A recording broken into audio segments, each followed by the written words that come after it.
مادر تو فرشته جهانی مادر، مادر تو بهشت جاودانی مادر. مادر چقدر کلمه زیباست که کس با شنیدن و گفتن آن حلاوت میبرد. مادر مثل یک آفتاب درخشان است که بر تمام دنیا گرمی میبخشد. مادر مثل یک چراغ فروزان و مثل یک نوری روشن است که حیات فرزند را روشن می نماید و او را به راه راست هدایت می کند. مادر این پرشار از مهر و محبت و بزرگ مهر است. از هر یک سخن او مهر می ریزد. در حقیقت نیز مادر 9 ماه و 9 روز ما را در بطنش نگاه می دارد. ما را به دنیا می آورد و با چه آرزوهای به وایه می رساند. قامت مادر خم می گردد، چشم او گریان می گردد وقتی که به پای فرزند و جگربندش خاره می خلد. آن از گریه های زیاد قامتش افروخته می شود، آژنگ های رویش پیدا می شود و همان موی های سیاهش که قیمت بهاتر از هر چیز هستند سفید می گردد و او شب تا به روز در سر گهواره ما می شیند و ما را با همان زبان زیبایش الله می گوید. مادر در خردسالی ما مثل یک تکیهگاه و مثل یک سایبان در بر ما بود و ما با وجود بودن مادر هیچگاه خود را کم حس نمی کردیم و باید وقتی که مادر کلان سال می شود و به سن پیری پای می نهد باید ما همچون تکیهگاه و سایبان در بر او باشیم، چون که مادر خود را کم حس نکند و دل او غم را نبیند. مادران چنان خدمت برای ما کردند که ما هیچگاه رنج و مشقت آنها و خدمت آنها را به جا آورده نمی توانیم. تنها چیزی که ما در این جهان برای آنها یادگار مانده می توانیم این از خود نامی نیک گذاشتن است که کسان سرانجام ما یعنی مادرمان را می بینند که به ما این گونه سخنهای شهدوار و زیبا و نیکخواه را گفتند و مادرمان را تحسین می نمایند. ایا مادر تو را در خواب دیدم، دو چشمان تو را پر آب دیدم، بگفتم که چرا گریان مادر، بگفتا که تو را ناتاب دیدم. مادر سرچشمه مهر و محبت، شوکت بیکنار، نور هر یک خاندان است. ایا مادر غزل گویم برایت که معنیش شود همچون عصایت، زیابشاری بلندی یادریزه به گوش آید مرا موجی صدایت. مادر تو آفتابی که به ما گرمی و روشنایی می بخشی. مادر تو نور خاندان هر یک عائله می باشی.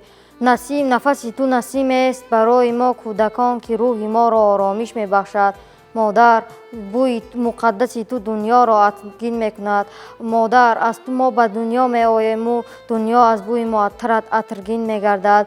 مادر جان هر یک تاری مویت را می پرستم، زیرا که آن موی چون شب سیاحت و آن روی چون روز سفیدت را برای ما صرف کرده ای. زمین و آسمان من توی مادر، توی مادر، جهان بیکران من توی مادر، توی مادر.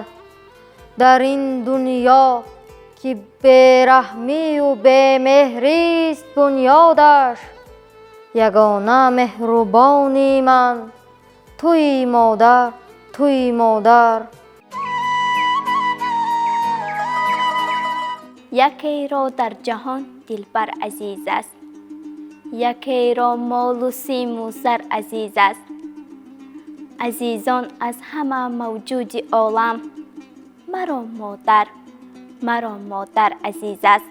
چطوری که اساسگزار صلح و وحدت ملی پیشوای ملت محترم امام علی رحمان گفتند که مادر مقدسترین، عزیزترین و بهاترین برای انسان و سزاوار و ارزنده همه گونه پرستش، دوستداری و غمخواری می باشند.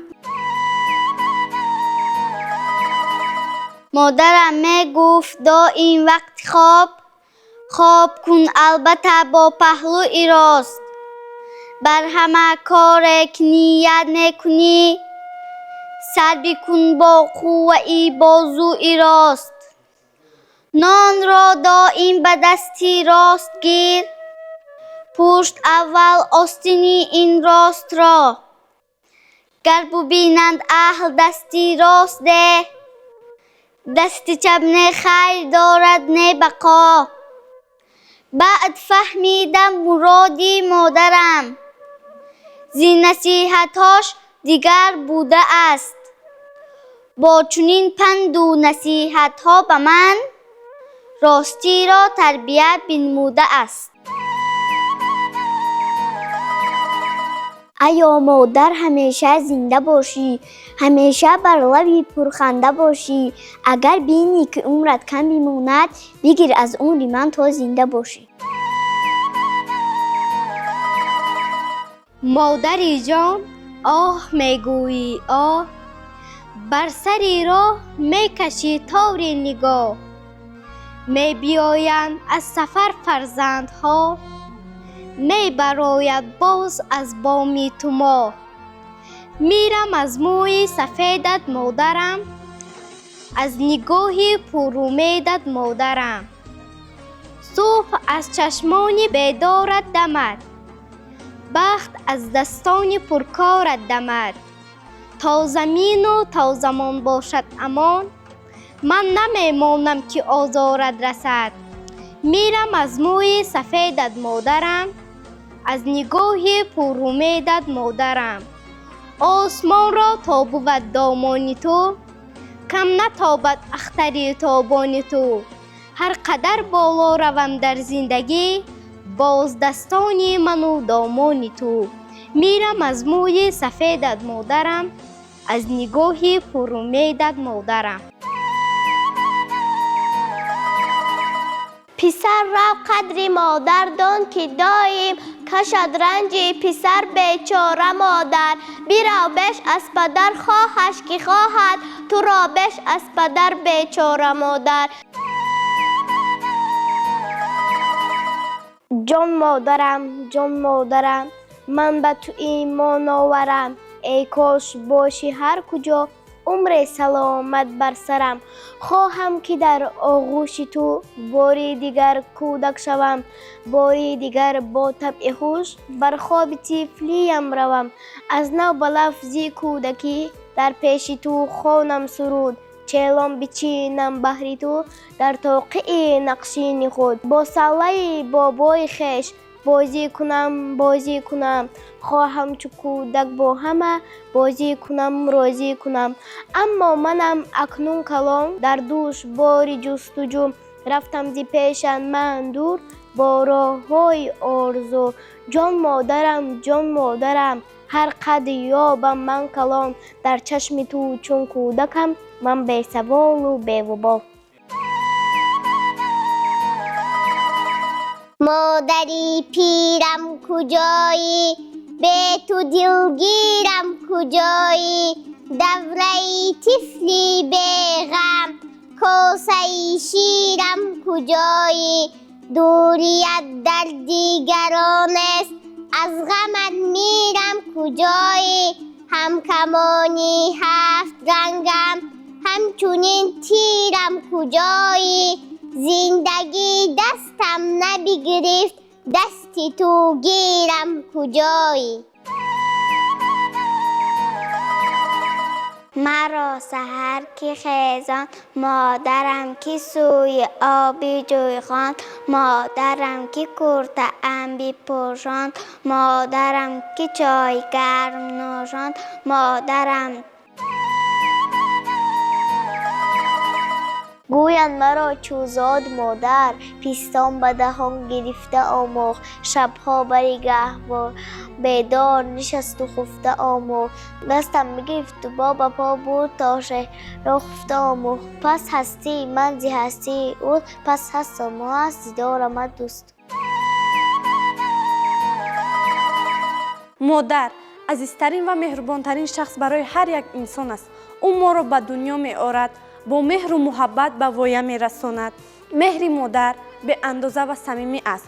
او ما را به راه راستی راهنمایی می کند.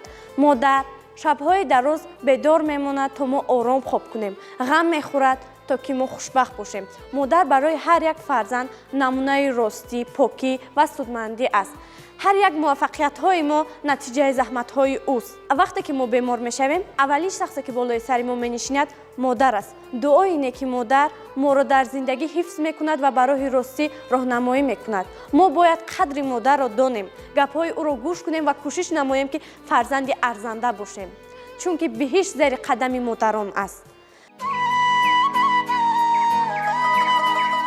مادر تو نور روزگار منی، فروغ صبح امیدی منی، با مهر تو سبزیده قلبم، تو ای بهار جاودانی من.